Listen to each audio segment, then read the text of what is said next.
کن ضرورتوں کی وجہ سے اعتکاف سے باہر نکلا جا سکتا ہے؟ قضائے حاجت کی وجہ سے اعتکاف سے آپ باہر جا سکتے ہیں. قضائے حاجت یعنی پیشاب آ رہا ہے آپ کو, واش روم جانا ہے آپ نے, تو اب واش روم جانے کے لیے جب آپ نکلیں گے تو آپ نے ٹھہرنا نہیں ہے راستے میں.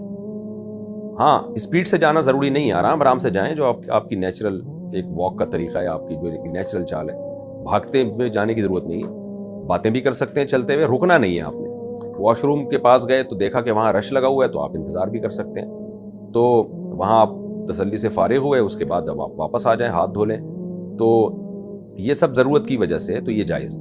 ٹھہر گئے آپ بلا وجہ تو پھر اب آپ کے لیے جو ہے آپ کا اعتکاف ٹوٹ جائے گا. تو خاتون کا بھی یہی حکم ہے, واش روم جا سکتی ہیں وہ, اور چلتے ہوئے کوئی بات چیت بھی کر لیں تو ٹھیک ہے, اور وہاں جب فراغت ہو تو فوراً واپس.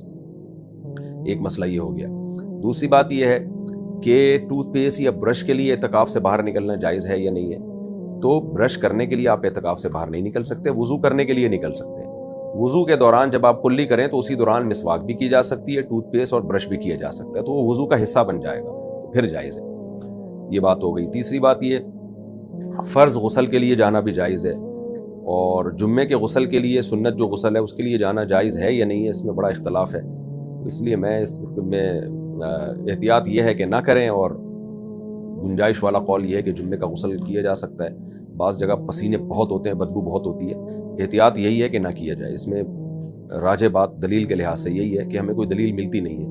ہاں, البتہ غسل فرض ہو جائے تو بہرحال پھر کرنا پڑے گا. آج کل مسجدوں میں یہ کیا ہوا ہے کہ سر دھونے کے لیے نا الگ سے برتن لگا دیتے ہیں, تو وہ ٹھیک ہے.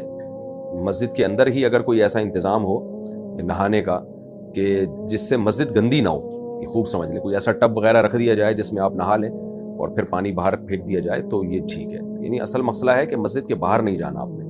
تو خاتون بھی اسی طرح کر سکتی ہیں کہ جس کمرے میں اعتکاف کیا ہوا ہے وہیں اگر جو ہے وہ ان کو جیسے جسم میں پسینے کی اسمیل آ رہی ہے, بدبو آ رہی ہے, بعض علاقوں میں گرمی ہوتی ہے, گاؤں دیہاتوں میں وہاں بہت زیادہ پسینے ہوتے ہیں. آج کل تو ایئر کنڈیشن روم ہے گھروں میں, لیکن ہر گھر میں ایسا نہیں ہوتا. جو غریب علاقے ہیں ان میں تو پسینے ہوتے ہیں, بیچاروں کو بہت تکلیف ہوتی ہے. تو ایسی صورت میں خاتون بھی اسی کمرے کے اندر اگر کوئی ٹب وغیرہ رکھ کے اپنے سر کو دھو لیں یا اپنے جو ہے وہ پسینہ وغیرہ دور کر لیں نہا کے, تو وہ ٹھیک ہے, ان کے لیے جائے.